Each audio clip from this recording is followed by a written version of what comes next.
हरे कृष्ण। नमस्कार। आज के इस भगवत गीता के सेशन में आप सबका हार्दिक स्वागत है। और आज का सेशन बहुत ही स्पेशल होने वाला है। जिन्होंने आज मेरा संदेश पढ़ा होगा तो उनको सूचना मिल गई होगी, जिन्हें नहीं मिली है मैं अभी बता दूंगा। तो हम भगवत गीता का दूसरे अध्याय का अध्ययन कर रहे हैं और आज हमारा श्लोक संख्या 26 है। और जो सेशन है हमारा 56 क्लास है, 56वीं क्लास है आज हमारी। आज हम जो क्लास रखेंगे वो रहेगी अंदाजन 30 मिनट्स, 5:30 तक मैं बोलूँगा। उसके बाद हमारा परम सौभाग्य है कि आज हमारे मध्य बहुत ही हमारे गुरुदेव के प्रिय शिष्य, जिन्होंने मुझे स्वयं भक्ति में बहुत हेल्प किया जब मैं नया नया आया था, तो उन्होंने मुझे बहुत अच्छा गाइड किया, काफी सालों तक अपना मुझे संग दिया। फिर वे अमेरिका चले गए। तो विष्णु प्रभु, जिनको हम डॉक्टर विकास बुद्धि राजा के नाम से भी जानते हैं, उनका परिचय मैं बाद में तब दूंगा जब वो 5:30 बजे के करीब बोलना आरंभ करेंगे। 15 मिनट वो बोलेंगे और उसके बाद जैसा हमारा सिस्टम है 5:45 से 6 o'clock तक आप सबके लिए प्लेटफॉर्म ओपन रहेगा, जिसमें क्वेश्चंस, कमेंट्स, किसी भी तरह का आपका स्वागत रहेगा। तो अब हम आज का सेशन आरंभ करने से पहले अपने अपने गुरुजनों का स्मरण कर लें। ओम अज्ञान तिमिरंधस्य ज्ञानंजन शलाकया चक्षुरुन्मिलितं येन तस्मै श्री गुरुवे नमः। वाञ्छाकल्पतरुभ्यश्च कृपा सिन्धुभ्यैव च पतितानां पावनेभ्यो वैष्णवेभ्यो नमो नमः। तो हम आज का जो श्लोक है 26th वर्स, वो मैं आपके साथ स्क्रीन पे शेयर कर रहा हूं, आप कृपया करके उसको देखिएगा। ये 26वां श्लोक आपकी स्क्रीन पे है और ये एक अलग ही तरह का श्लोक है, क्योंकि आज आप देखेंगे कि भगवान जो अभी तक ज्ञान अर्जुन को देते आए हैं उससे बिल्कुल पलट कर करके, उससे बिल्कुल एक उल्टी बात इस श्लोक में कह रहे हैं। तो पहले हम इस श्लोक की संस्कृत पढ़ लेते हैं। अथ चैनम नित्य जातम नित्यम वा मन्यसे मृतम तथापि तुम महाबाहो नैनुम शोचितुम अर्हसि। इसका हिंदी अनुवाद इस प्रकार है। हे महाबाहो, महाबाहो भगवान अर्जुन को एक उनके नाम से संबोधित कर रहे हैं, क्योंकि अर्जुन एक बहुत ही पावरफुल क्षत्रिय थे, तो उनके जो भुजाओं में बहुत बल था, इसलिए उनको महाबाहो कह करके बुलाया जा रहा है। और भी, अब और भी से क्या लग रहा है, अथ, जो संस्कृत में शब्द था अथ, अर्थात जो पहले कहा गया है अब उससे कुछ एक विलक्षण बात यहाँ पर होने जा रही है। यदि तुम जीवात्मा को नित्य जन्म लेने वाला और नित्य मरने वाला मानते हो, तथापि तुम्हारा इस प्रकार शोक करने का कोई कारण नहीं है। नैनम शोचितुम अर्हसि। पिछले 25वें श्लोक में भी यही अंत में शब्द आए थे और इसमें भी आ रहे हैं और आगे भी 2 श्लोकों में भी और आएंगे। तो इससे हमें क्या पता लग रहा है कि जो भगवान का फोकस है, जो कॉन्टेक्स्ट जिसके विषय में बात कर रहे हैं, वो है कि अर्जुन किसी भी प्रकार से शोक ना करें। कौन सा शोक? जो कि उनको होने वाला था अगर वो अपने प्रिय जनों का, विशेष करके भीष्म पितामह जी और द्रोणाचार्य जी का अगर वध करेंगे, तो अर्जुन को जो प्रस्तावी शोक जो होने वाला था फ्यूचर में, भगवान कह रहे हैं कि तुम्हें वो शोक करने की जरूरत नहीं है। क्यों जरूरत नहीं है, वो लॉजिक आइए अब हम इसको इस आज के श्लोक से समझने का प्रयास करते हैं। तो इसमें हमने ये देखा कि एक नई बात जो निकल करके आ रही है वो ये कि गीता या भगवान कृष्ण डिक्टेटर की तरह बात नहीं कर रहे हैं। देखिए, डिक्टेटर का क्या अर्थ होता है कि जो मैंने कहा तुम्हें वही मानना पड़ेगा। तो ऐसा नहीं है, जिसको इंग्लिश में एक फ्रेज भी मुझे अचानक ध्यान आई थी, माई वे और द हाईवे। अर्थात अगर मेरी बात मानते हो तो ठीक है, नहीं तो सामने रास्ता जा रहा है वो पकड़ करके के आप हाईवे पे आगे निकल जाओ। अर्थात टेक इट और लीव इट। ये 1970 के दशक में ये अमेरिका में ये कहना आरंभ हुआ, ये जो फ्रेज आई, माई वे और द हाईवे। तो भगवान कृष्ण या गीता या उनके द्वारा इस ज्ञान को आगे बढ़ाने वाले जितने भी आचार्य हैं, वो सभी एक इस मूल विचारधारा को उसको रुकने नहीं देते कि सभी का स्वागत है, सभी तरह के जो ज्ञान हैं उन पे हम चर्चा करने के लिए तैयार हैं। अर्थात किसी की कोई और भी तरह की अगर फिलॉसफी है तो ऐसा नहीं है कि किसी को बोलने का अवसर ही नहीं मिलेगा। आप अपना पॉइंट रख सकते हैं और फिर उस पे जो विद्वान लोग हैं वो चर्चा करते हैं कि इसमें ये कमी है और उस सिद्धांत में ये अच्छी बात है। तो जो अच्छी बात है उसको ग्रहण कर लिया जाता है। यही हमारे भारत में वैदिक परिपाटी रही है। अब आगे क्या ये सिस्टम जो मैं कह रहा हूं ये अभी कैसे और क्लियर होता जाएगा, अभी हम आगे देखते जाएंगे। तो यहाँ पर श्रील प्रभुपाद जी ने अपने तात्पर्य में और हमारे गुरुदेव ने भी अपनी टीका में ये लिखा है कि एक व्यावहारिक दृष्टिकोण की बात हो रही है। एक होता है कि सिर्फ ज्ञान के रूप से दृष्टिकोण जो अभी तक चलता आ रहा था कि नॉलेज क्या कहती है कि शरीर में एक आत्मा है और वो कभी मरती नहीं है, परंतु अब भगवान एक व्यवहारिक एक प्रैक्टिकल एंगल से ये सोच करके कि अर्जुन के मन में मान लो अगर इस तरह का कोई डाउट हो कि प्रभु ठीक है आप तो कह रहे हो कि आत्मा नाम का कोई तत्व होता है जो मरता नहीं है, परंतु अगर मेरा भी आपके ऊपर पूरा विश्वास नहीं है और मान लीजिए आप कोई अगर गलत बात कह रहे हैं या आपकी बात का कोई मूलभूत आधार नहीं है या अभी मेरा मन मानने के लिए तैयार नहीं है, तो ऐसी कई तरह की संभावनाएं हो सकती हैं जिनको ध्यान में रखते हुए अगर अर्जुन के मन में इस तरह का कोई संशय आ रहा है कि आत्मा मान लीजिए प्रभु जी नहीं हुई और हमने तो देखी भी नहीं है अपनी आंखों से, क्योंकि पिछले ही श्लोक में भगवान ने कहा अव्यक्त, अव्यक्त का अर्थ हमने पिछली बार बड़ी अच्छी तरह से इस पे चर्चा करी थी कि अव्यक्त अर्थात इनविजिबल, तो आंखों से तो आत्मा नजर नहीं आती है। तो फिर इस संशय को दूर करने के लिए भगवान कृष्ण यहाँ पर अब एक दूसरी विचार से अर्जुन के ही डाउट को यहाँ पर प्रेजेंट कर रहे हैं और उसका निस्तारण भी करेंगे। आइए अब इसको हम धीरे धीरे समझ लेते हैं कि कैसे भगवान ने बहुत ही एक चतुराई से किसी भी पर्टिकुलर इस तरह की फिलॉसफी के प्रवर्तक आचार्य का नाम नहीं लिया है। उन्होंने सिर्फ एक सिद्धांत की बात करी है कि यदि तुम ऐसा मानते हो कि ये आत्मा सदा जन्म लेता है और सदा ही मर जाता है, अभी तक बात चल रही थी कि ये अजर और अमर है कि ना तो ये पैदा होता है और ना ही ये मरता है।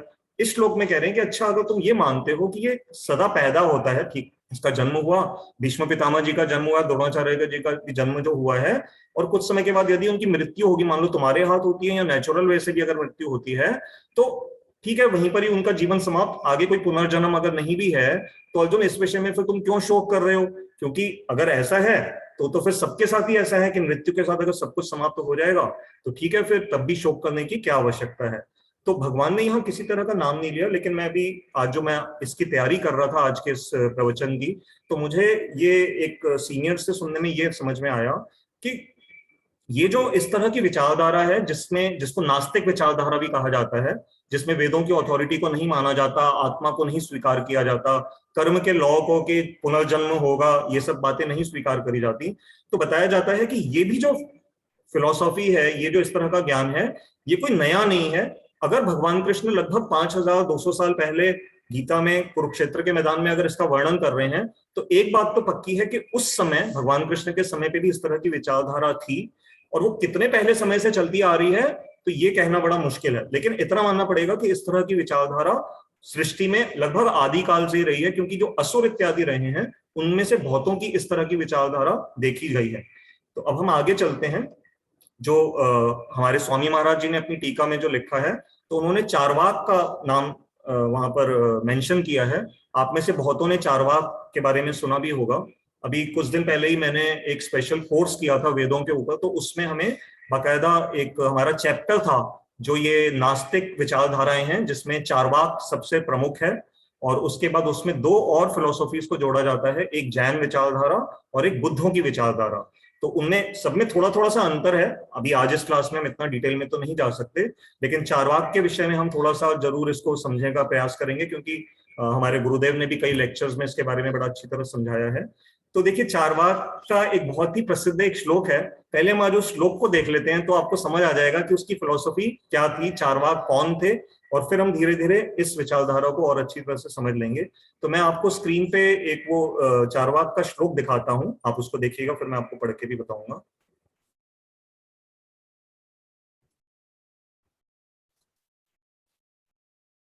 ये देखिए आपकी स्क्रीन पे आ रहा है, मैं इसको थोड़ा पढ़ देता हूं।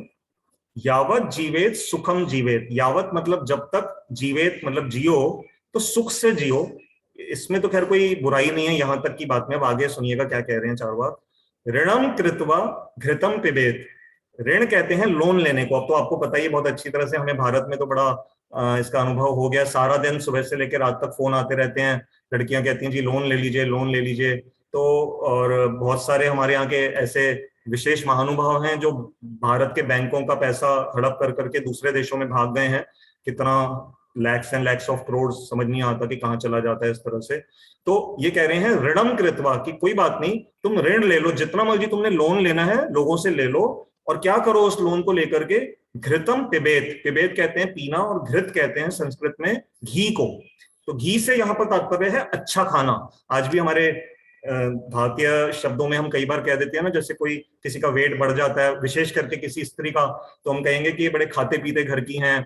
तो खाते पीते का जो एक इस सेंस में ले लिया जाता है कि घी, मक्खन, और ये जो इस तरह की हैवी जो ग्रीजी फूड है ये खाना। तो चारवाक कह रहे हैं कि ऋणम, कि चाहे तुम्हारे पास अपने लिए पैसे ना भी हो लेकर के खाने के, क्योंकि घी तो महंगा है, घी कोई सस्ता पदार्थ तो नहीं है। आज जो मिलावटी घी भी आज हम खरीदते हैं, चाहे ब्रांड के नाम पे, वो भी, अभी एक मेरे मित्र मुझे पूरा समझा रहे थे 2 दिन पहले, नवीन गोयल जी हैं मेरे मित्र, तो उनका डेयरी इंडस्ट्री से थोड़ा सा उनको कोई फ्रेंड ने समझाया था कि ये जो हम 550-600 रुपए में जो गाय के घी या भैंस के घी के नाम पे जो हम खरीदते हैं, तो ये पॉसिबल ही नहीं है कि 600 रुपए में घी इस तरह से शुद्ध बन सके। तो कम से कम 2-2.5 हजार रुपए किलो घी की कॉस्ट है, जो प्योर घी है। तो कृत्वा घृतम पीबेत, तो कह रहे हैं जितना मर्जी लोन लेकर के दूसरों का भी पैसा हड़पना हो तो हड़प लो, लेकिन तुम स्वयं घी पी करके अपने शरीर को हृष्ट पृष्ट बनाओ। अगली पंक्ति में कह रहे हैं भस्मीभूतस्य देहस्य पुनर्आगमनम कुतः। तो कह रहे हैं जब ये देह जब भस्मीभूत हो जाएगी, भस्म आप समझते हैं ना, जब जलने के बाद राख हो जाती है, तो जब ये भूतों की देह, भूत मतलब हम जो जीवित पदार्थ हैं, हमारी देह को जब मृत्यु के बाद जब जला दिया जाएगा, तो पुनर्आगमनम कुतः, पुनर्आगमन, ये आपने देखा होगा जब आप किसी नए शहर में जाते हैं ना, तो बाहर बोर्ड लगा रहता है कि पुनर्आगमन अपेक्षित है, मतलब आपका दोबारा इस हमारी सिटी में आने के लिए आपका स्वागत है। और ये कह रहे हैं कि इस संसार में दूसरा जन्म तो होना ही नहीं है। कुतः, कुतः मतलब कहां से तुम्हारा दूसरा जन्म होगा जब आत्मा नाम की कोई चीज ही नहीं है, ये तो ढकोसला है। तो इसलिए तुम किसी भी तरह से चिंता मत करो, जितना हो सके लोन लो और लोगों का पैसा उड़ा कर करके आप ये खा जाओ। तो ये चारवाक का मुख्य रूप से जो ये विचार है, इसमें अब क्या कमियां इत्यादि हम धीरे से थोड़ा सा इसको चर्चा करेंगे, क्योंकि अगर आप चारवाक पे चर्चा करेंगे तो हमें कई क्लासेस सिर्फ चारवाक के सिद्धांत को समझने के लिए लग जाएंगी। तो मैंने जैसे बताया कि किसी को बोलने से रोका नहीं जाता था, तो ये विचार है, और इसको हमारे आचार्यों ने स्वयं, हमारी जो परंपरा के महान आचार्य हैं मध्वाचार्य जी, उनका एक ग्रंथ है, हमारे टीचर्स ने बताया था वेदों की क्लास में कि बाकायदा उनके ग्रंथ में मध्वाचार्य जी ने भी इस चारवाक की फिलोसफी को उसमें इंक्लूड किया है, मतलब उसका एक चैप्टर है, तो उसको लिया जाता है समझने के लिए। लेकिन फिर इसमें कई कमियां हैं, तो बाद में क्योंकि इन कमियों की वजह से इससे काफी समाज में दोष आ गया था, तो वो धीरे धीरे फिर अब ये वैसे इस रूप में समाप्त हो गया, परंतु हमारे प्रैक्टिकली हमारे जीवन में बहुत है। तो इसका अर्थ क्या है चारवाक का? इसके कई अर्थ हैं, इस पे भी बहुत मतभेद है कि चारवाक शब्द का अर्थ क्या है। देखिए, चर धातु होती है, चर मतलब चलना, जैसे गाय सारा दिन मुंह चलती रहती है ना, चारा, चारा, चारा शब्द भी आप समझते हैं गांव में यूज होता है खेती में, तो चारा पशु को खिलाया जाता है, और पशु क्या करता है, उस चारे को चलता रहता है, च्यू करना, चबाते रहना सारा टाइम। तो चरवाक शब्द का एक अर्थ ये भी निकल रहा है कि वो ज्ञान जिसमें कि सब समय लोगों को क्या बोला जा रहा है कि खाते पीते रहो, चलते रहो, तो एक तो इसका अर्थ ये है। दूसरा इसका अर्थ ऐसे आ रहा था, हमारे गुरुदेव ने भी समझाया था, चारू वाक, चारू कहते हैं जो सुनने में बड़ा प्लीजिंग लगे, आपको मधुर लगे, सुनने में बड़ा अच्छा लग रहा है ना, अच्छा अच्छा, कोई कर्म का लॉ नहीं है, कोई नरक नहीं है, कहीं कोई सजा नहीं मिलेगी, जितना मर्जी लोगों का धन हड़प लो, किसी की स्त्री अच्छी लग रही है तो उसको उड़ा करके ले आओ, किसी स्त्री को किसी का पुरुष अच्छा लग रहा है तो वो उसके साथ रहना शुरू कर दे। तो कोई नियम नहीं है, जैसे मर्जी रहो, जैसे मर्जी खाओ पियो, सो ना नहाओ, जो मर्जी करो, लोगों का धन हड़प लो, जो मर्जी करो, तो तुम क्या है, तो ये सुनने में बड़ा अच्छा लगता है कि किसी तरह का कोई कंट्रोल नहीं है। जैसे जब पहले पहले लॉकडाउन लगा और बच्चों ने न्यूज सुनी कि अच्छा स्कूल नहीं जाना पड़ेगा, तो एक तरह से बच्चे उस समय बड़े खुश हो गए थे, लेकिन अब बाद में सभी बच्चों को थोड़ा सा अब स्कूल इत्यादि को बच्चे मिस कर रहे हैं, क्योंकि घर में रह रहे के भी थक गए हैं। तो शुरू में ऐसा लगता है कि ये बड़ा एक सुनने में अच्छा लग रहा है, इसलिए इसका नाम पड़ गया चारू वाक। वाक मतलब कहते हैं वाणी, तो चारू जो बोल बड़ी सुंदर लग रही है बोलने में और सुनने में भी। और इसी से मिलता जुलता वैभाषिक, प्रभुपाद जी ने अपनी कमेंट्री में लिखा है कि बौद्ध मत था, वैभाषिक उनका भी इसी तरह का विचारधारा है। इन दोनों में थोड़ा सा अंतर है, लेकिन अभी मैं इस क्लास में इतना डिटेल में नहीं जाऊंगा। तो चारवाक को लोकायत भी कहा जाता है, इस विचारधारा को। लोक अर्थात जो सामान्य लोग, साधारण जनता को, जिनको कोई ज्ञान नहीं है आत्मा इत्यादि का, तो साधारण लोग ऐसी ही बात करते हैं, खाओ पियो ऐश करो मस्ती करो अपना, और आयत मतलब उनकी विचारधारा। तो साधारण लोगों की क्योंकि ये विचारधारा रही, इसलिए इस ज्ञान का नाम लोकायत भी पड़ा, और चारवाक के लिए कई जगह पे लोकायत नाम भी आपको देखने को मिलेगा। तो इस तरह के इनके काफी अर्थ तरह तरह के आए। और एक तीसरा इनके बारे में ये भी बताया जाता है कि बृहस्पति जी के एक शिष्य थे चारवाक, उनके नाम से ये चल के आया है। अब बृहस्पति जी का नाम कहाँ से आ गया? आप कहेंगे कि ये तो वो तो देवताओं के गुरु हैं, तो देवताओं में तो ये जो नॉलेज है, इस तरह की फिलोसॉफी, तो वहां पर तो देवताओं में तो स्वीकार्य नहीं है कि आत्मा ना हो, परमात्मा ना हो। तो हमारे को एक कथा हमारे वेदों की क्लास में ही टीचर्स ने सुनाई थी, मैं शॉर्ट में आपको बता देता हूं कि उस कथा के अनुसार क्या हुआ कि एक समय पे जो दैत्यों के गुरु शुक्राचार्य जी जो हैं वो नहीं थे, मतलब कहीं चले गए थे। तो देवताओं ने देखा कि ये बहुत अच्छा मौका है, तो देवताओं के जो गुरु थे बृहस्पति जी, उन्होंने देवताओं के आग्रह पे जाकर के असुरों को गुरु के रूप में जाकर के कुछ शिक्षा देनी आरंभ करी। और क्योंकि असुरों को पूरा विवेक तो था नहीं, कि बस उन्होंने गुरु के ऊपर विश्वास कर लिया, तो बृहस्पति जी ने उनको ये उल्टा ज्ञान पढ़ाया कि कोई आत्मा नहीं होती, कोई भगवान नहीं है, किसी से कोई डरने की जरूरत नहीं है, जैसा मर्जी खाओ पियो ऐश करो जीवन बिताओ। क्योंकि बृहस्पति जी ने ये ज्ञान शुक्राचार्य जी की अनुपस्थिति में असुरों को दिया, तो इसलिए ये ज्ञान बृहस्पति जी के नाम से भी जुड़ा हुआ है। तो ये, और ऐसा माना जाता है कि एक बृहस्पति जी के ही शिष्य चारवाक थे जिन्होंने फिर इसको फैलाया। तो इस पे कुछ मतभेद है कि ये वही बृहस्पति थे देवताओं वाले या एक दूसरे बृहस्पति थे, तो परंतु हम इस ज्ञान को इतना समझ लें कि ये चारवाक फिलॉसफी है क्या। अब इसमें एक दिक्कत क्या आई कि इस तरह की विचारधारा मॉडर्न वर्ल्ड में भी देखी जाती है, ज्यादा दूर जाने की जरूरत नहीं है। 1960 इत्यादि का जो दशक था, तो अमेरिका में जो हिप्पी कल्चर आया वो लगभग इसी तरह की विचारधारा पे था। उन्होंने, उनको ज्ञान आत्मा इत्यादि का तो कोई ज्ञान था नहीं, गॉड को भी वो कोई ऐसा स्वीकार नहीं करते थे। तो वो कुछ यंग बच्चे रिबेलियस मूड से अपने अपने घरों को छोड़ कर करके आ गए। उनका जीवन ही ऐसा था, सड़क पे कहीं पे भी सो जाते थे, नहाए नहीं नहाए कोई फर्क नहीं पड़ता, जो मर्जी वस्तु खा ली। धीरे धीरे ड्रग्स की दुनिया में क्योंकि पैसा था तो ड्रग्स भी लेने शुरू कर दिए, और सभी तरह का भोग इत्यादि, सड़क पे ही यौन आचरण इत्यादि करना। तो उनको कोई किसी तरह का कल्चर नहीं था। तो धीरे धीरे क्या देखा गया समाज के अंदर कि जो इस तरह के लोग, जब ये चारवाक की फिलॉसफी के अनुसार उस समय भी हुए, आज से सैकड़ों साल पहले भी, तो फिर लोगों को, जो अच्छे लोग थे, उन्होंने महसूस किया कि ये जो है ये अच्छी फिलॉसफी नहीं है। क्योंकि देखिए, जब कहा जा रहा है कि कोई कर्म से डरने की जरूरत नहीं है, तुम्हें कोई भी लड़की अच्छी लग रही है, तुम उसको घर पे उठा करके ले आओ, कोई पाप नहीं लगेगा। तो इससे क्या हुआ, समाज का जो फैब्रिक था वो धीरे धीरे डिस्टर्ब होने लगा। और उसमें भी दो कैटेगरीज बन गई। कुछ तो चारवाक बड़े दुर्बुद्धि लोग थे, जैसे आज की डेट में भी हम जो क्राइम देखते हैं, तो क्राइम करने वाले कौन लोग होते हैं? बहुत मुश्किल से कोई ऐसे लोग होंगे जो किसी जेन्युइन नीड की वजह से करते हैं। बाकी तो यही है कि जिनको कोई लॉ से डर नहीं है, उनको जेल जाने से कोई डर नहीं लगता, वो स्त्रियों को सड़क पे चलते चलते उनकी चेन खींचते हैं, नहीं स्त्री देगी तो फिर वो आपका गला काट देंगे, उनको उससे कोई फर्क नहीं पड़ता कि आपकी गोदी में कोई छोटा बच्चा है या क्या है, बस उनको आपकी वो सोने की चेन चाहिए। तो इस तरह से आप सब समझदार हैं, जानते हैं कि क्राइम करने वाले लोगों की क्या मेंटेलिटी होती है। तो जब समाज में देखा गया कि ये जो चारवाक इत्यादि के ज्ञान से इस तरह का बहुत समाज को सजा मिल रही है, बहुत क्राइम इत्यादि बढ़ रहा है, तो धीरे धीरे ये जो चारवाक इस रूप में समाज से धीरे धीरे ये समाप्त होने शुरू हो गए। अब इसके बाद जो एंथ्रोपोलॉजी है, एंथ्रोपोलॉजी क्या विज्ञान का एक फील्ड है, आज के विज्ञान की एक फील्ड है। वैसे वो आर्कियोलॉजी से अलग है, लेकिन काफी हद तक उसको आर्कियोलॉजी के साथ भी आजकल जोड़ के ही दिया जाता है। तो उसमें क्या है कि ह्यूमन बींग्स के पिछले समय के अनुसार उनकी स्टडी करी जाती है कि कहाँ से तरह तरह की जो मनुष्यों के कैसी कैसी उनकी वो थी प्रजातियां थी, कहाँ रहती थी, कैसे आई। तो ये जो ज्ञान है एंथ्रोपोलॉजी है। तो प्रभुपाद जी ने अपनी गीता में ये भी लिखा है कि जो मॉडर्न एंथ्रोपोलॉजी का जो सिस्टम है, उसका जो बेसिक अंडरस्टैंडिंग है वो यही है कि वो चारवाक जैसे सिद्धांत पे ही है कि कोई आत्मा नाम का कोई तत्व नहीं है, परमात्मा भी नहीं है कोई। और इसका काफी हद तक जो इसको सपोर्ट मिलती है वो डार्विन की इवोल्यूशन थ्योरी से भी मिलती है। इसकी वजह से ही जो एंथ्रोपोलॉजी है, मैं आज एक बड़ी इंटरेस्टिंग बात सुनने को मिली कि एंथ्रोपोलॉजी फॉसिल्स में, आर्कियोलॉजी वगैरह में स्टडी करी जाती है, परंतु हमारे यहाँ जहाँ मृत्यु के बाद जब शरीर को हमारे यहाँ क्रीमेशन सेरेमनी अर्थात हम जला देते हैं, हिंदुओं में सिखों में भी, तो फिर जब शरीर का कोई उस सेंस में बचा ही नहीं, फॉसिल ही नहीं बचा जलाने के बाद, तो फिर वो हमारे जो पूर्वज इत्यादि रहे हैं उनके तो फॉसिल्स उनकी स्टडी में कभी आएंगे ही नहीं, एंथ्रोपोलॉजिस्ट की स्टडी में।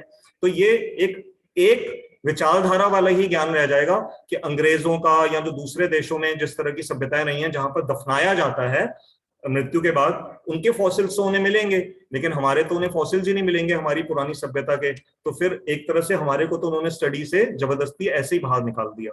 तो ये जो एंथ्रोपोलॉजी है या जो मॉडर्न साइंस का भी जो कुछ हद तक कुछ विचारधारा है, सभी साइंटिस्ट का ऐसा नहीं है, परंतु कुछ जो एथिस्टिक विचारधारा वाले साइंटिस्ट हैं वो इस रिडक्शनिस्टिक व्यू, रिडक्शन व्यू क्या कहते हैं कि शरीर के अंदर वो आत्मा की सत्ता को या चेतना को नहीं स्वीकारते।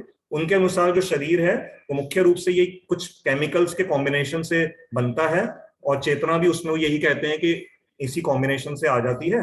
और इसलिए अब इसको रिड्यूस कर दिया। रिड्यूस मतलब क्या कर दिया कि जो संसार का जो मॉरलिटी है ना, एक दूसरे का प्यार, रिस्पेक्ट, ये सारे जो विचार हैं उन्होंने इसको रिड्यूस करके किस पॉइंट पर ला करके खड़ा कर दिया कि ये तो सिर्फ आपस में कुछ केमिकल्स का रिएक्शन हो रहा है आपस में। तो इसलिए इसको बोला जाता है रिडक्शनिस्ट थ्योरी।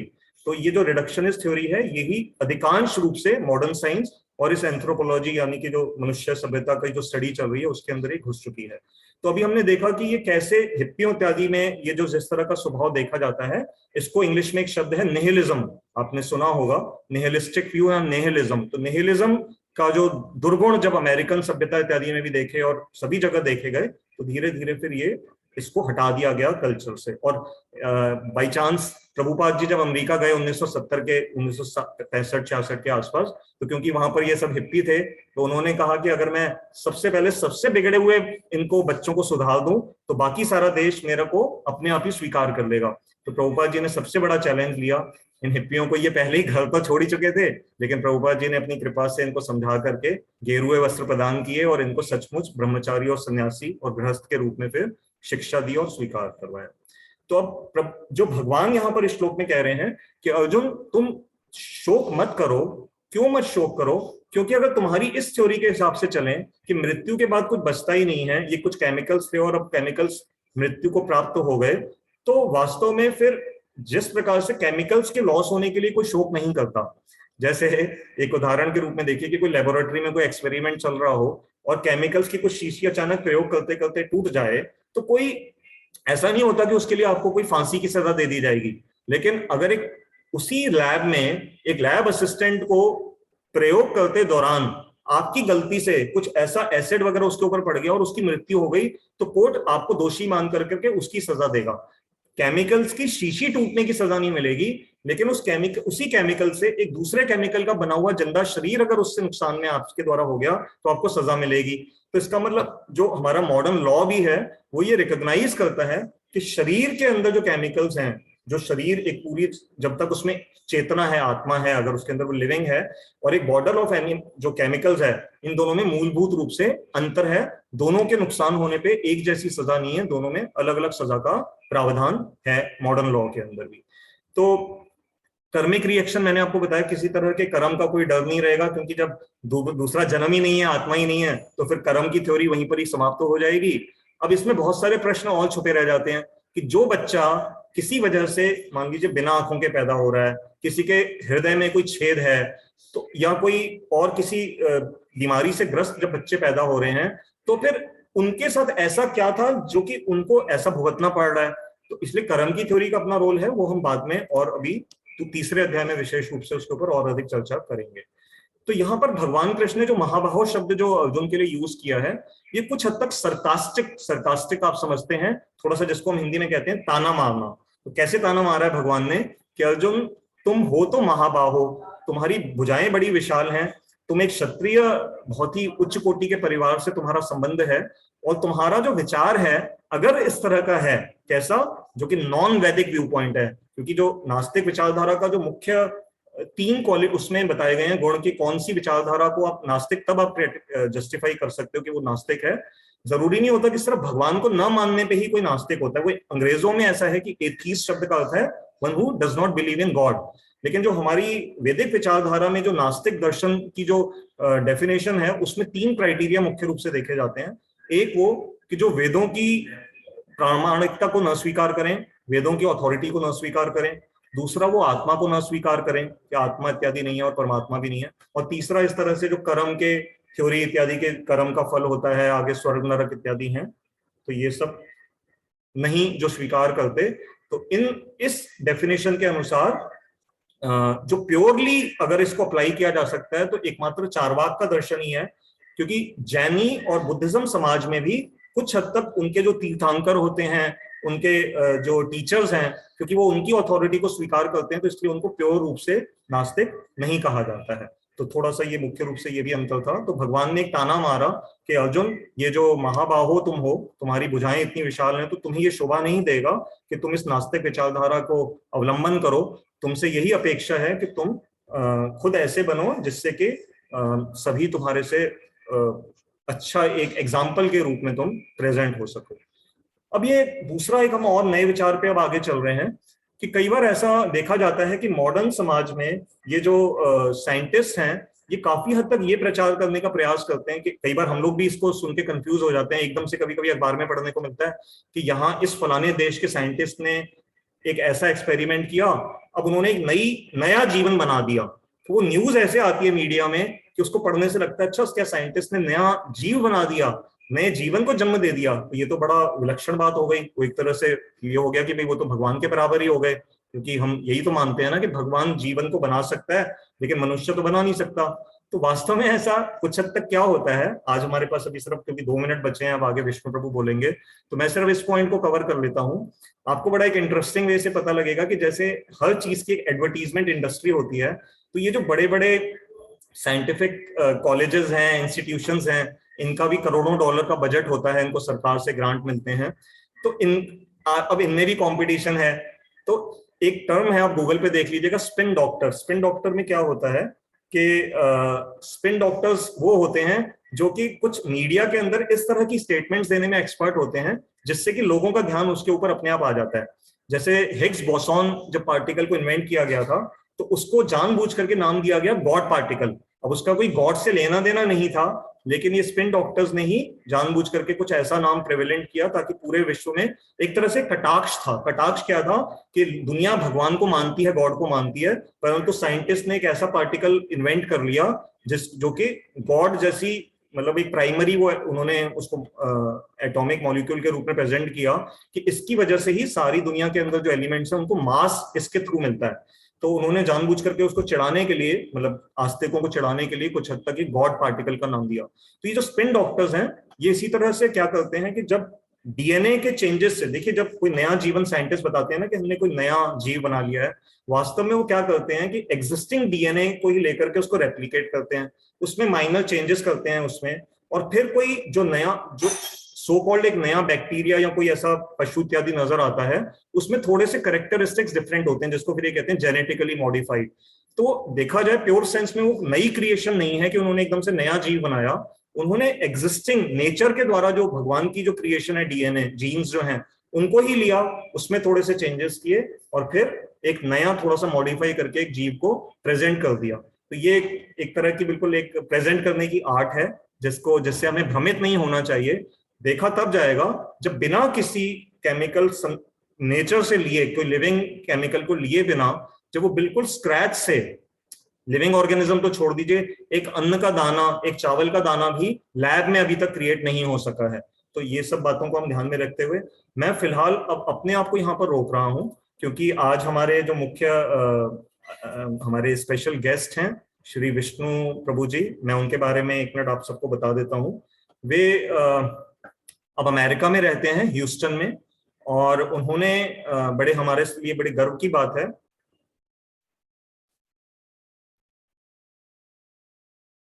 एक मिनट चैतन्य, अच्छा आपने कुछ प्रश्न पूछा, चैतन्य अभी रुको, मैं तुम्हें एक बार इसको पढ़ के फिर तुम्हें दोबारा बताता हूँ, 1 मिनट में, पहले प्रभु जी का टाइम है। तो जो इन्होंने आईआईटी दिल्ली, वैसे ये दिल्ली में ही पहले रहते थे, तो दिल्ली से इन्होंने आईआईटी में, इन्होंने अपने स्कूल में भी टॉप किया, फिर उसके बाद आईआईटी दिल्ली में इन्होंने केमिकल इंजीनियरिंग में गोल्ड मेडलिस्ट ये रहे, अपने जो सबसे बड़े टॉपर रहे उस समय। और फिर ये अमेरिका चले गए, वहां से उन्होंने अपनी मास्टर्स भी करी और फिर डॉक्टरेट भी उन्होंने अमेरिका से ही करी। अब वे ह्यूस्टन शहर में हमारे गुरुजी की कृपा से, जो वहाँ एक बहुत ही सुंदर मंदिर है, कभी आप लोग अमेरिका जाएं ह्यूस्टन तो आप उस मंदिर में जरूर जाइएगा, गोविंद जी गौड़िया मठ। मैं 2012 में गया था, तो वहां देखा कि कैसे, देखिए यहाँ तो फिर भी हमारे मंदिरों में पुजारी होते हैं जो मंदिर संभाल लेते हैं, वहां पर इस तरह का सिस्टम नहीं है। वहां हमारे जैसे जो गृहस्थ लोग हैं जो घरों में रहते हैं वो ड्यूटीज लेते हैं, जैसे विष्णु जी की पत्नी है, ऐसे विष्णु जी जैसे और बड़े सारे वहां पर परिवार हैं जो ड्यूटीज आपस में बांटते हैं और मंदिर में सेवा करते हैं। तो ये सिर्फ आज अगर जो इनके आप मुंह से सुनेंगे तो ये सिर्फ एक एक वर्बल बात नहीं होगी कि बस ठीक है कुछ भी ज्ञान दे दिया। उनके जीवन को अगर आप देखेंगे तो ये लोग सुबह बहुत जल्दी उठ कर करके फिर ड्यूटी वाइज अपना जॉब भी करते हैं, बहुत सीनियर कंपनी में प्रभु जी की पोजीशन भी है, अपना जॉब भी करते हैं, लेकिन साथ साथ वो मंदिर के प्रति भी बड़ी सेवा बहुत दृढ़ता से करते हैं। और मैं ज्यादा क्या बोलूं, अब उनको मैं आमंत्रित कर रहा हूं, वो 15 मिनट के करीब जो भी उनको ठीक लगेगा वो बोलना चाहेंगे, उसके बाद हम प्रश्न उत्तर ले लेंगे। तो 1 मिनट में जरा विष्णु प्रभु जी को सर्च कर लूं, फिर मैं उनको म्यूट कर देता हूँ। ठीक है विष्णु प्रभु, मैंने आपको को होस्ट भी बना दिया है और अब आप अपने आप को अनम्यूट कर लीजिए। Welcome here. हरे कृष्णा। हरे कृष्णा। धन्यवाद कमल प्रभु जी। मेरी आवाज आ रही है आपको क्लियरली? हाँ हाँ बिल्कुल ठीक आ रही है, आप बोलिए। ओम अज्ञानतिमिरन्धस्य ज्ञानाञ्जनशलाकया चक्षुरुन्मिलितं येन तस्मै श्रीगुरुवे नमः। जय श्री कृष्ण चैतन्य प्रभु नित्यानंद, श्री अद्वैत गदाधर शिवासादि गौर भक्त वृंद। हरे कृष्णा कृष्ण कृष्ण हरे हरे, हरे राम राम राम हरे हरे।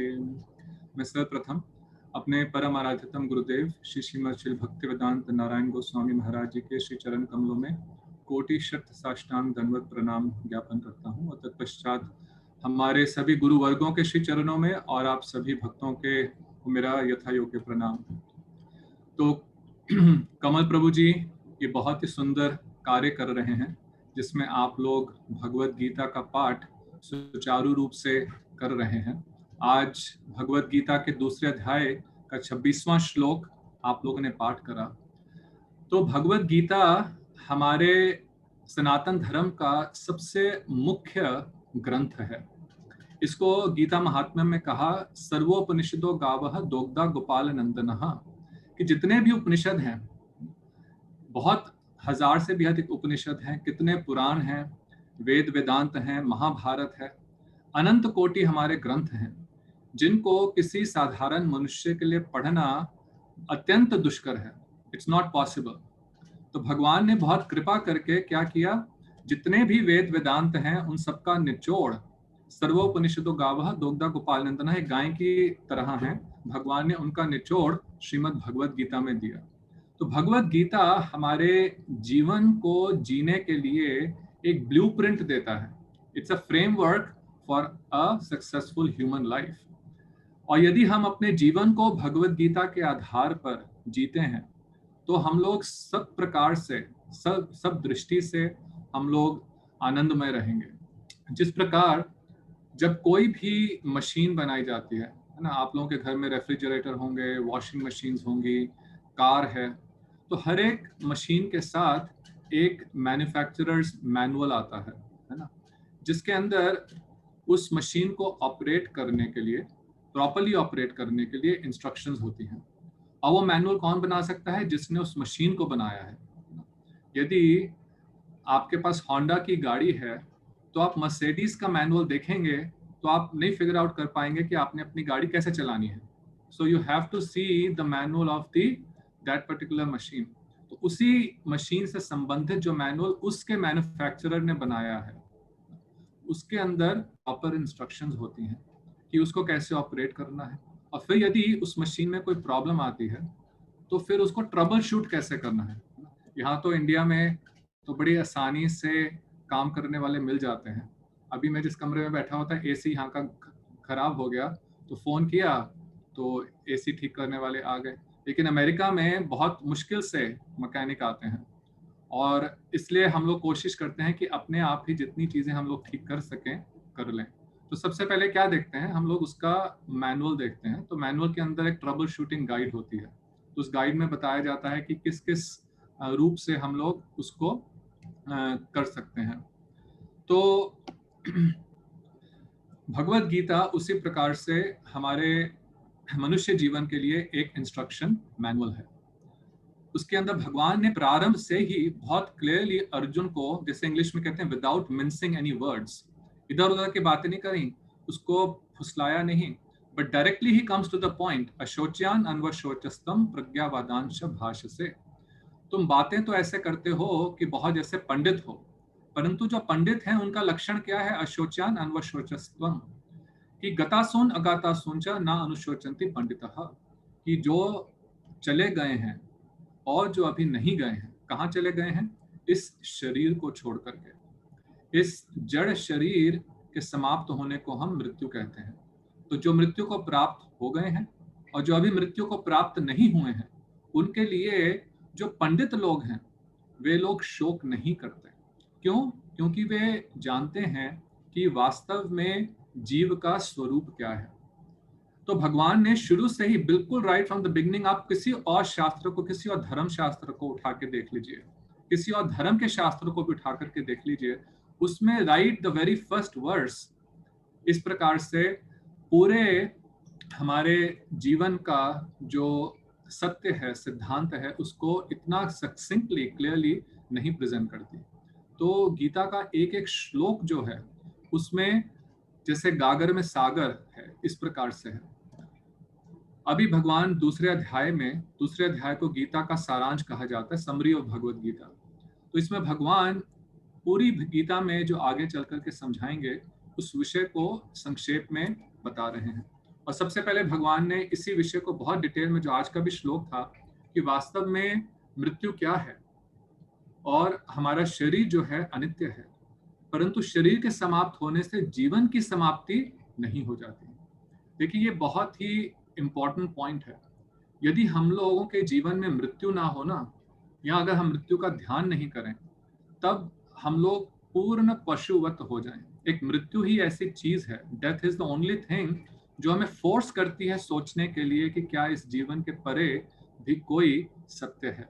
और उसी का जब हम अन्वेषण करते हैं, उसी बात को जब हम उस प्रश्न को का उत्तर ढूंढने के लिए निकलते हैं, वहीं पे हमारे जो वैदिक ज्ञान है वो हमारा मार्गदर्शन करता है। भगवत गीता आकर के हमें बहुत स्पष्ट रूप से बताती है कि जो जीवन है नित्य है, जीव नित्य है, और इस शरीर के समाप्त होने पर मृत्यु नहीं होती। तो फिर जब मृत्यु या शरीर समाप्त हो जाता है, तो फिर हम शरीर के ही धर्म में सारा जीवन लगाते हैं, यह ठीक नहीं है। गीता में भगवान कहते हैं कि किस प्रकार से, आगे जाकर बताएंगे कि कैसे अपना जीवन यापन करना चाहिए। इस शरीर के साथ जो संबंधित वस्तु हैं, क्योंकि वो अनित्य हैं और शरीर के समाप्त होने पर वे भी समाप्त हो जाएंगी, इसलिए उनके प्रति उतना ही आप परिश्रम करें, उतना ही एफर्ट करें जितना आवश्यक है। But don't spend your entire life only running after them. अभी तो पहले अमेरिका में ऐसा था, अब यहाँ पे भी यही देखा जाता है कि लोग अंधाधुंध किसके लिए मेहनत कर रहे हैं? इस शरीर के लिए ही मेहनत कर रहे हैं, जबकि उसके साथ संबंधित सभी वस्तुएं एक दिन समाप्त हो जाएंगी। एक सिंपल सा, आपको किसी ने आकर के जॉब ऑफर करी, है ना, जॉब ऑफर करी और बड़ी अच्छी जॉब है, बड़ी वेल पेइंग जॉब। वो वेल पेइंग जॉब में आपको केवल 7 दिन नौकरी करनी है, 7 days, और एवरी डे आपकी जो आमदनी होगी, जो सैलरी होगी, वो होगी 1 लाख रुपए, या कह लीजिए 1 करोड़ रुपए, है ना। तो आप एम्प्लॉयमेंट कॉन्ट्रैक्ट, आपको किसी ने आकर के कहा कि आपको 7 दिन की जॉब है और एवरी डे आपकी सैलरी होगी 1 करोड़, तो मुझे नहीं लगता आप में से कोई भी है, और कुछ करना अधिक नहीं है, बस आपको एक बिल्डिंग के अंदर रहना है। वो 7 दिन आप बिल्डिंग से निकल नहीं सकते, रात दिन आपको उसी बिल्डिंग के अंदर रहना है और हल्का फुल्का कुछ काम करना है। तो 7 दिन के लिए तो मुझे लगता है कोई भी, कि अगर आपको 1 करोड़ की रोज सैलरी मिल रही है तो आप सब लोग बहुत ही खुशी खुशी उस जॉब को लेंगे, राइट। तो आप एम्प्लॉयमेंट कॉन्ट्रैक्ट साइन कर रहे हैं, उसमें सारी कंडीशंस, टर्म्स ऑफ एम्प्लॉयमेंट लिखी हैं। तो जब आप वो कॉन्ट्रैक्ट की टर्म्स एंड कंडीशंस पढ़ रहे हैं, तो एंड में जो लास्ट टर्म है उसमें लिखा हुआ है कि जब 7वें दिन रोज आपको सैलरी मिलेगी 1 करोड़ की कैश में, तो जब 7वें दिन आप उस बिल्डिंग को, जिस बिल्डिंग में रह करके आप काम कर रहे हैं, जिस बिल्डिंग को छोड़ करके जाएंगे, तो आप अपने साथ कुछ भी लेकर के उस बिल्डिंग से बाहर नहीं जा सकते, है ना। तो अब जब आपको ये कंडीशन बता दी गई, तो अब आप में से कितने लोग वो जॉब करने को तैयार होंगे? आई थिंक मोस्टली लोग सोचेंगे कि भैया मैंने 7 दिन मेहनत भी करी, पर अगर 7वें दिन में अपने साथ जो 7 करोड़ कमाया था वो मैं बिल्डिंग से लेकर के बाहर नहीं जा सकता, तो वाई शुड आई वर्क? मैं ऐसी जॉब क्यों लूं? है ना? कोई भी ऐसी जॉब नहीं लेगा। तो यही हमारे जीवन का भी 7 दिन के लिए ही हम इस बिल्डिंग के अंदर हैं, है ना? वन ऑफ दी 7 डेज, इन्हीं किसी 7 दिनों में से एक दिन हमें इस बिल्डिंग को छोड़ना पड़ेगा। पर जब तक हम 7 दिन उस बिल्डिंग में हैं, हम बहुत कुछ एक्यूमुलेट कर रहे हैं, परंतु इस बात को नहीं समझते उस जो हमारा इस शरीर के साथ एक एम्प्लॉयमेंट कॉन्ट्रैक्ट है, इस शरीर में रहने का भगवान ने जो कॉन्ट्रैक्ट दिया है, उसमें ये कंडीशन है कि 7th day, one of the 7 days, जब इस शरीर को छोड़ोगे तो जो शरीर के साथ संबंधित है उनमें से कोई भी चीज साथ नहीं जाएगी। तो भगवान, ये जो पॉइंट है, it's not a simple point. इसका हम लोग अगर रोज चिंतन करें तो हम अपने जीवन को किस पर्पस के लिए भगवान ने दिया है उसके ऊपर हमेशा फोकस रह सकते हैं, and we can live a life properly, उसको एक बैलेंस्ड रूप से। भगवत गीता हमारे को ये नहीं भगवान अर्जुन को कहते कि तुम युद्ध छोड़ करके संन्यास ले लो। भगवान ने सारी गीता के 700 श्लोकों में एक बार भी अर्जुन को ये नहीं बोला। अर्जुन तो संन्यास लेना चाहते थे, वो वन से वहां से युद्ध से भागना चाहते थे, पर भगवान ने कहा नहीं, यहीं पे रह करके युद्ध करो। तो भगवान हमारे को अपनी ड्यूटीज करने से मना नहीं कर रहे, वो यह भी नहीं कह रहे कि तुम सब छोड़ करके बैठ जाओ, परंतु जो कर रहे हो उसको ठीक रूप से करो, उससे अटैच्ड होकर के मत करो। और कैसे उससे अटैच नहीं हो, यही कला भगवान गीता में सिखा रहे हैं। वो कला जब आ गई तो हमारा जीवन बस आनंदमय ही हो जाएगा। तो गीता के को हम लोग अलग अलग पर्सपेक्टिव से देखते हैं। कई लोग इसको एक सोशल पॉइंट ऑफ व्यू से देखते हैं, कई इसको पॉलिटिकल दृष्टि से देखते हैं, कई इसको बिजनेस पर्सपेक्टिव से देखते हैं। तो अलग अलग पर्सपेक्टिव से भगवत गीता को देखा जाता है। लोगों ने इस पर अलग अलग कमेंट्रीज भी लिखी हैं, परंतु गीता का वास्तविक प्रतिपाद्य विषय क्या है, भगवान कहना क्या चाहते हैं, है ना, वो तो भगवान ही बताएंगे। हम भगवत गीता को अपने पॉइंट ऑफ व्यू से जब तक देखेंगे तो गीता का जो करेक्ट पर्सपेक्टिव है उसको नहीं समझ पाएंगे। गीता में भगवान ने ही starting from the 2nd chapter हर जगह इस बात की इंडिकेशन दी है, और कंक्लूजन में भी भगवान ने क्लियरली कहा, सर्वधर्मान परित्यज्य माम एकम शरणम व्रज, सब धर्मों को छोड़कर के मेरी शरण में आ जाओ। मन मना भाव मत भक्तो मत याजी माम नमस्करो, मेरे में अपने मन को लगाओ, मेरे भक्त बनो। 6ठे अध्याय में के अंत में कहते हैं, योगी नाम अपि सर्वेशाम मत गतेन अंतरात्मना, सभी योगियों में वह योगी सर्वश्रेष्ठ है जो अपने अंतरात्मा को पूर्ण रूप से मेरे में लगा देता है, आसक्त चित्त से मेरा भजन करता है। 10वें अध्याय में कहते हैं, मत चित्ता मत गत प्राणा बोधयंत परस्परम, कि जो मेरे में अपने चित्त को लगाता है। हर जगह मैं कह रहे हैं। संस्कृत में एक शब्द होता है धातु, उसको कहते हैं अस्मत्, जिसका मीनिंग होता है आई, और उसी के अलग अलग रूप हैं, मत, मया, मम, अस्मत् के ही सब धातु रूप हैं, शब्द रूप हैं, सॉरी धातु रूप नहीं शब्द रूप हैं। तो भगवान अपने को इंगित करके कह रहे हैं कि मैं परम भगवान हूं, तेरा मेरे से ही संबंध है। तो भगवान से संबंध जोड़ना, और कैसा संबंध जोड़ना, प्रेम का संबंध जोड़ना, यही अंततः गीता का प्रतिपाद्य विषय है। तो भक्ति जो है वही गीता में अंत में भगवान बताएंगे, और सारे 7वें अध्याय से लेकर के कि गीता में कि भक्ति योग जो है वही मेन योग है। तो समय की पाबंदी है, मैं यहीं पे अपना वक्तव्य समाप्त करूंगा, परंतु यही आप लोगों से प्रार्थना है कि आप गीता को नित्य पढ़ें, और इसके अंदर जो इतने सुंदर सुंदर विचार हैं उनको बड़ा प्रैक्टिकली अपने जीवन में हम उतार सकते हैं। आप उनको उतारने का प्रयत्न करें। हम लोग एक रोज व्हाट्सएप से भगवत गीता का हम लोग का ग्रुप है, जिसमें डेली गीता नेक्टर के रूप से रोज प्रतिदिन गीता के श्लोकों में से कुछ अच्छे अच्छे पॉइंट लेकर के बताते हैं, और एक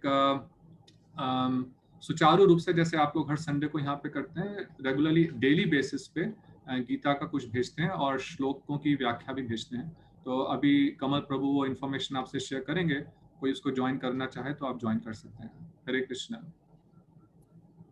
हरे कृष्ण प्रभु जी। सभी श्रोताओं के बिहाफ पे हम आपको बहुत बहुत धन्यवाद देते हैं कि आपने समय निकाला। बहुत समय से इच्छा थी कि आपसे कुछ सुनेंगे, लेकिन अमेरिका और यहाँ का जो समय है वो थोड़ा क्लैश करता है। तो इस समय क्योंकि आप इंडिया आए हुए थे तो बहुत अच्छा मौका हम सबको मिल गया। अभी प्रभु जी आप हमारे साथ ही रहिएगा। गौतम जी आपने हाथ उठाया, मैं एक मिनट अभी आपको लेता हूँ, अनम्यूट करता हूँ। एक हमारे साथ इस समय हमारे मैं देख रहा हूँ क्योंकि विष्णु प्रभु के बहुत इंडिया में उनके बड़े रिस्पेक्ट करने वाले मित्र हैं। हमारे साथ डॉक्टर नीरज शर्मा भी जुड़े हुए हैं। इनका सुबह स्पेशल मुझे मैसेज आया था और वो आपका उन्होंने नाम देखा तो वो भी क्लास में है। हम डॉक्टर नीरज जी से एक स्पेशल क्लास बाद में कभी लेंगे। वो भी बहुत क्वालिफाइड हैं और एमटेक हैं, आईआईटी के प्रोफेसर लेवल पे, जैसे समझिए कि वो इस तरह के पदों पे हैं। तो नीरज प्रभु जी अगर आप एक मिनट कुछ बोलना चाहें तो मैं आपको अनम्यूट कर सकता हूँ। हरे कृष्णा ही कह दीजिए, फिर आपके साथ दोबारा से आपका स्वागत है आज की इस क्लास में। हरे कृष्णा प्रभु जी, दंडवत प्रणाम। जी धन्यवाद। हाँ जी। मेरे लिए सौभाग्य का विषय है कि मैं आज आपके इस क्लास में और श्रीपाद विष्णु प्रभु की क्लास में बैठा और मुझे सीखने का मौका मिला। पर मैं ये जरूर कहना चाहूँगा कि हमने भी थोड़ा सा सीखने का प्रयास किया भगवत गीता, और कोई भी विषय ऐसा नहीं है जिसपे भगवत गीता ने हमारे लिए लाइट न डाली हो। जैसे एक बहुत छोटा सा मैं एक एग्जाम्पल देना चाहूँगा, क्योंकि मैं कॉर्पोरेट वर्ल्ड में काफ़ी साल मैंने काम किया। उसमें time management, life management, stress management, ये बहुत आता है। यदि हम सिर्फ एक श्लोक अपने जीवन में लगा लें, जो कि 6वें अध्याय का 17वां श्लोक है, युक्त आहार विहारस्य युक्त चेष्टस्य कर्मसु युक्त स्वप्ना बोधस्य योगो भवति दुखा।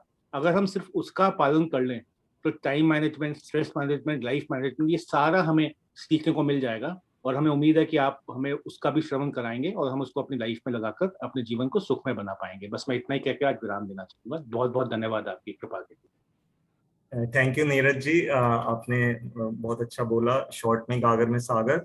और नीरज प्रभु जी भी बहुत सुंदर, यहाँ पर एक बहुत ही अच्छा टीचर्स और अच्छे बड़े क्वालिफाइड लोगों के साथ मिलके एक इनका पूरा ग्रुप है LMPY, वहां पर ये बहुत अच्छी गीता की इन्होंने पूरा कोर्स, पूरी भगवत गीता भी इन्होंने बस कुछ समय पहले ही समाप्त करी है। और बहुत अच्छा प्रोग्राम वो चलाते हैं यूथ इत्यादि के लिए। तो हम उनसे जरूर कभी आगे सुनेंगे। अभी गौतम जी मैं आपको अनम्यूट कर रहा हूँ, आप कृपा करके अपना जो भी कमेंट या प्रश्न है, गौतम जी भी बुद्धि राजा हैं और रेगुलर हमारे लिस्नर हैं। जी बोलिए गौतम जी। जय श्री कृष्णा कमल जी एंड जय श्री कृष्ण नमस्कार एंड जय श्री कृष्णा डॉक्टर विकास बुद्धिराजा जी या विष्णु प्रभु जी, जैसे भी मुझे आपको कहना है। सबसे पहली बात तो ये है जी कि मतलब बहुत बहुत अच्छा लगा आज विष्णु प्रभु जी से भी मिलके। और जब आप बोल रहे थे डॉक्टर विकास जी, तो बड़ी पीसफुल वाइब्स आ रही थी। हालांकि अभी तो हम ऑनलाइन बैठे हैं आपके साथ में, इंतजार करेंगे कि भाई मौका मिले बहुत जल्दी कि भाई आपके साथ और समय गुजारने का मौका मिले 1-to-1। I look forward to that kind of experience. मैं भी बुद्धि राजा हूँ, I am also a chemistry person तो वो सुन के अच्छा लगा कि आप भी केमिकल इंजीनियर के पर्सन हैं। और एक और छोटी सी बात है कि मेरे पिताजी का नाम विष्णुदास बुद्धि राजा था, तो वहाँ से भी आपका नाम बड़ा रिजेंबल करता है। So very nice. तो ये आपको जहाँ मिलकर के बहुत प्रसन्नता हुई, क्योंकि हम लोग अपने परिवार में और किसी बुद्धि राजा को जानते नहीं, तो आपसे मिलकर के बहुत प्रसन्नता हुई। जी बहुत। तो आज ना जब आप बोल रहे थे तो मतलब एकदम से, वैसे तो कमल जी जब से कर रहे हैं 1 साल से करीब 1 साल हो गया ये करते करते, और बहुत लोगों से हम बात भी करते हैं और कमल जी के बारे में हमेशा अप्रिशिएट करते हैं।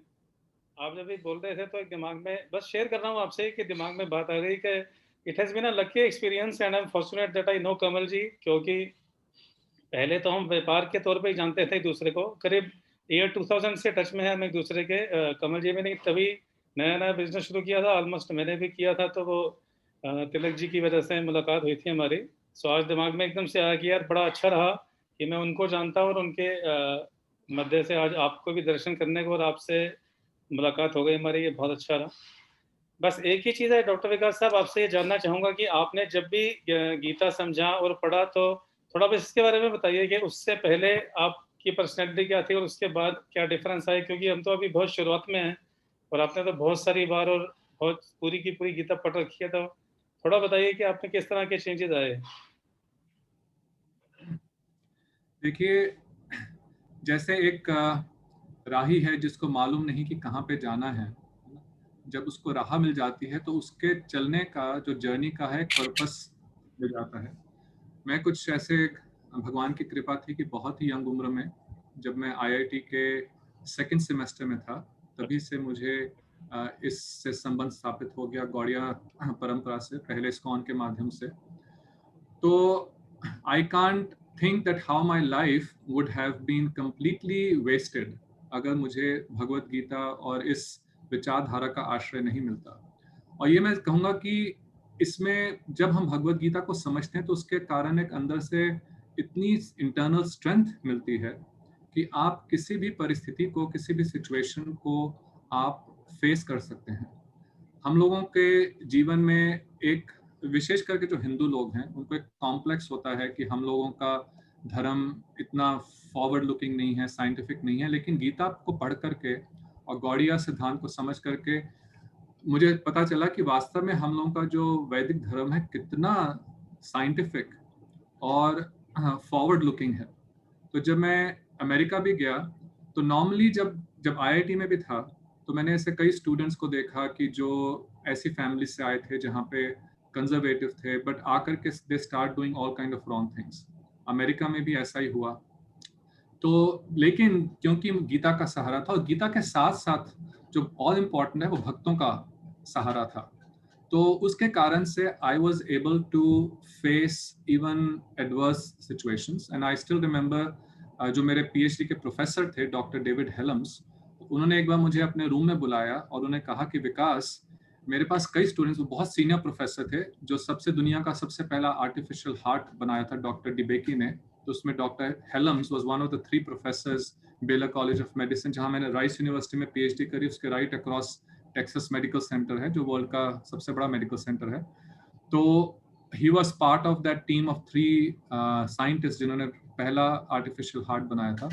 तो उन्होंने मुझे अपने रूम में बुला के बोला कि विकास, मेरे पास बहुत स्टूडेंट्स इंडिया से आए, तो मैं उनको देखता था कि वो लोग यहाँ आकर के अपने सब जो उनके रिलीजियस बिलीव्स हैं उनको छोड़ देते हैं। एंड आई नो कि तुम्हारे धर्म में मीट खाना और ये सब चीज़ें करना ठीक नहीं है, पर I have seen that you have stuck to your principles. You have never ever deviated.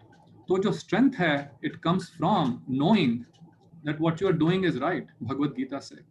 तो इस तरह के बहुत experiences हैं। It provides the fulfillment in life. It provides a purpose in life. And that's all I can say कि अगर एक आपको पता है कि जीवन का तात्पर्य क्या है और जिस राह पे चल रहे हैं वो राह कहाँ लेकर के जा रही है, there cannot be anything more satisfying than that. जी, धन्यवाद sir, thank you so much. अब हम इसको समराइज कर लेते हैं। इससे पहले कि हम प्रोग्राम को फिनिश करें, we will quickly rush to the most important 3 things. एक है चैतन्य, जो हमारा प्रभु जी बहुत छोटा आयु में है, I think he is just 10 or 11 years, तो ही regularly listens to our classes. और आज उसने कुछ प्रश्न चैट बॉक्स में पूछा हुआ है। चैतन्य, मैं आपका प्रश्न का उत्तर, क्योंकि मेरे थोड़ा उससे रिलेटेड है, तो मैं ही इसका जवाब दूंगा।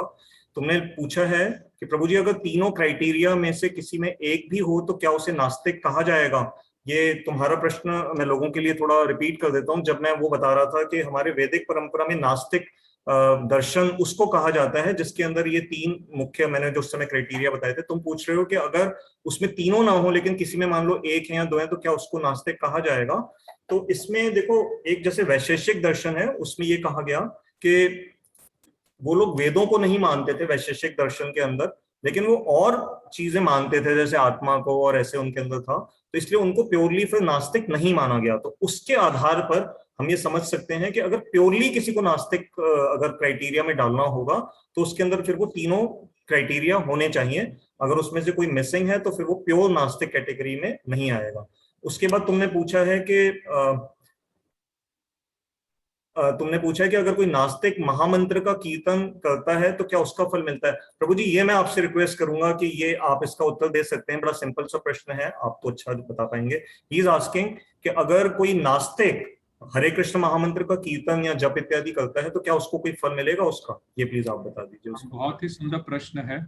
आज ही मैं भगवत गीता के 7वें चैप्टर के फर्स्ट श्लोक पे रिकॉर्डिंग कर रहा था उसके एक्सप्लेनेशन में। तो उसमें हमारे जो महान आचार्य हैं विश्वनाथ चक्रवर्ती ठाकुर, उसमें वो एक बहुत ब्यूटीफुल एग्जाम्पल देते हैं।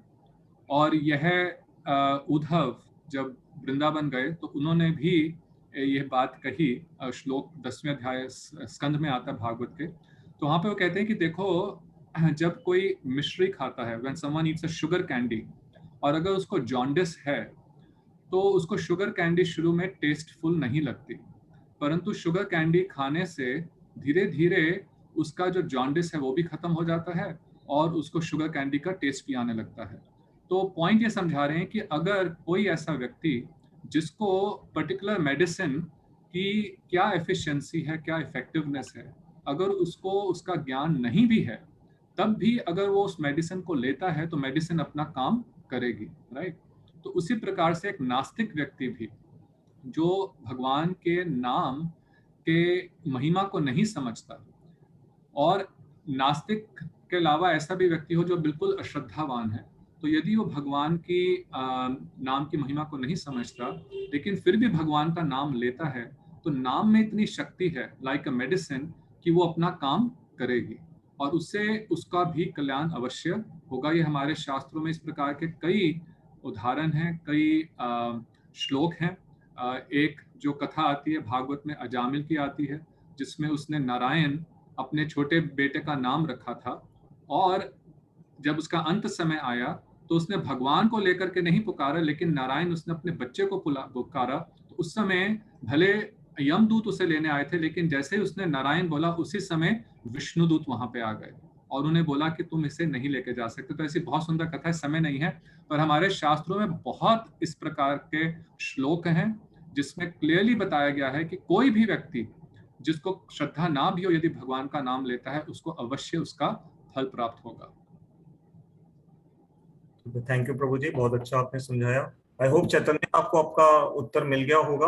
अब क्योंकि हम बिल्कुल अपने अंतिम पड़ाव में हैं, आप सबसे निवेदन है कि किसी को भी कोई भी प्रश्न, प्रभु जी अभी हमारे साथ हैं 5 मिनट और, कोई भी प्रश्न आप पूछना चाहें किसी भी तरह का, जरूरी नहीं कि आप आज ही के लेक्चर से रिलेटेड कुछ पूछना चाहें, जनरल भी पूछ सकते हैं। आप ये भी पूछ सकते हैं कि वो अपने मॉडर्न लाइफ में सारी ड्यूटीज निभाते हुए कैसे पूरी ड्यूटीज भगवान के प्रति भी पूरी करते हैं, प्रचार भी करते हैं, सब कुछ इस तरह का कोई भी प्रश्न आप तब तक सोचिए। मैं इन द मीन टाइम, जो स्क्रीन पे आप देख रहे हैं ये एक प्रभु जी का फ्लायर है, इनका जो मोबाइल नंबर है पर्सनल विष्णु प्रभु का, मैं चैट बॉक्स में यहाँ पर डाल रहा हूं। तो उसका पर्पस क्या है, वो ये कि एक मिनट में पहले एक करके काम, मैं प्रभु जी का नंबर यहाँ पर भी टाइप कर दूंगा, यहाँ स्क्रीन से देख के आप वहां से चैट बॉक्स से ले लीजिए। मैं अनाउंस भी कर रहा हूँ क्योंकि कई लोग ये बाद में यूट्यूब पे सिर्फ सुनते हैं। तो +1 जो अमेरिका का कोड है, उसके बाद 8323411420। तो मैंने टाइप करके चैट बॉक्स में डाल दिया, मैं दोबारा बोल भी देता हूँ। +1 जो कोड है अमेरिका का, उसके बाद 8323411420। इसको पर्पस ये है कि अगर आप में से किसी को भी प्रभु जी से वहां डायरेक्ट अमेरिका से गीता के बारे में रोज, इनका जैसा भी उन्होंने बताया, वो एक छोटा सा कुछ ना कुछ रोज भेजते हैं, तो आप उनको, आपने क्या करना है कि इस नंबर को आप अपने पहले कॉन्टैक्ट लिस्ट में ऐड करेंगे विष्णु दास या डॉक्टर विकास के नाम से। उसके बाद उनको आप कुछ भी एक छोटा सा मैसेज भेज दीजिए कि आप हिंदी या इंग्लिश, 2 लैंग्वेजेस की वहां चॉइस है, जिस भी लैंग्वेज में आप कंफर्टेबल हो, तो हिंदी या इंग्लिश आप स्पेसिफाई करके बस उन्हें एक मैसेज व्हाट्सएप पे आपने भेजना है। उसके बाद वो आपको अपनी ऐड कर लेंगे अपनी ब्रॉडकास्ट लिस्ट में। ये ग्रुप की तरह नहीं होता, आपको किसी ग्रुप में नहीं ऐड किया जाएगा कि आपको दिन में बहुत सारे मैसेजेस आ रहे हैं। ये ब्रॉडकास्ट लिस्ट होती है, जैसे मेरा आपको हफ्ते में सिर्फ 2 मैसेज आते हैं, ऐसे ही प्रभु जी की तरफ से बस रोज आपको एक छोटा कोई ना कोई गीता से रिलेटेड मैसेज आ जाया करेगा। ये आपके लिए ऑप्शनल है, मतलब अगर आप करना चाहें तो प्रभु जी ने हमारे को सबको असिस्ट करने के लिए ये वो किया है। तो ठीक है प्रभु जी, अब आप ये स्क्रीन शेयरिंग आप बंद कर सकते हैं 1 मिनट के लिए, तो फिर हम आगे अपना वो कर लेते हैं। तो आप चैट बॉक्स से प्रभु जी का नंबर ले लीजिए, और अब हम आ रहे हैं अपने अंतिम पड़ाव पे। अगर कोई और किसी का प्रश्न नहीं है, कोई हाथ उठा सकते हैं या चैट बॉक्स में लिख दीजिए, नहीं तो बस हम फिर इस क्लास को अंतिम वो करेंगे। हमारा ये क्लास हर संडे शाम को 5 से 6 जूम पे होती है और फेसबुक पे भी लाइव होती है। उसके बाद इसकी रिकॉर्डिंग यूट्यूब पे एक चैनल है कमल गीता क्लासेस, वहां पर ये ऑटोमेटिकली चली जाती है, तो आप उस चैनल को सब्सक्राइब कर सकते हैं। पिछली सारी रिकॉर्डिंग्स वहां उपलब्ध हैं। कोई आपका और कोई कमेंट इत्यादि हो और मेरे से कोई बोलने में मिस्टेक हुई हो तो मैं उसके लिए क्षमा चाहूंगा। पिछली बार की क्लास में मेरे मुंह से एक ये, जब हम गंगा दशहरा के बारे में बात कर रहे थे, तो मेरे मुंह से ये शब्द निकल गया था कि भगवान वामन के तीसरे चरण से गंगा जी आई थी, परंतु बाद में मुझे समझ ध्यान आया कि तीसरा चरण तो उन्होंने बलि महाराज के सर पे रखा था, तो वो जरूर अवश्य ही मुख्य रूप से ऐसा लगता है कि दूसरा चरण रहा होगा, क्योंकि पहले चरण में तो उन्होंने सारी लैंड को कवर कर लिया था और दूसरे चरण से हेवंस को, जो ऊपर के जो क्षेत्र है उनको कवर किया था। तो वो तीसरा चरण ना हो के मोस्ट प्रॉब्ली वो दूसरा चरण रहा होगा। ये मैं थोड़ा सा उसके लिए माफी चाहता हूँ, पिछली बार मैंने से ऐसा बोल दिया था। तो आप सबका बहुत बहुत धन्यवाद। अब हम सब मिलके हरे कृष्ण महामंत्र का एक बार उच्चारण करेंगे और फिर ये क्लास जो है अंत को प्राप्त करेगी। मैं अपना मोबाइल, मैंने प्रभु जी का तो वहां डाल ही दिया है, मैं अपना मोबाइल नंबर भी डाल रहा हूँ जो लेना चाहें, ताकि मेरे से डायरेक्ट भी जुड़ सकते हैं इस क्लास के लिंक के लिए। 9810094098 9810094098। तो आप सबका बहुत बहुत धन्यवाद, आप सबने इतना समय दिया और इतनी श्रद्धा से आपने इनको सुना। प्रभु जी हम सबके बिहाफ पे आपको भी बहुत बहुत धन्यवाद करते हैं। आशा करते हैं कि अगर आप बाई चांस नेक्स्ट संडे हुए इंडिया में और आपके पास समय हुआ तो यू आर मोस्ट वेलकम। आप कुछ और हमें पूरी क्लास भी ले सकते हैं, हम सबको बहुत अच्छा लगेगा। आइए सब मिलके हरे कृष्ण महामंत्र का उच्चारण कर लें। हरे कृष्ण कृष्ण कृष्ण हरे हरे, हरे राम राम राम हरे हरे। नीरज शर्मा जी आपने सबको दंडवत प्रणाम कहा है, हमारी तरफ से आपको भी दंडवत प्रणाम, और आज जुड़ने के लिए आपका बहुत बहुत धन्यवाद। सभी श्रोताओं का बहुत बहुत धन्यवाद। हरे कृष्ण, नमस्कार।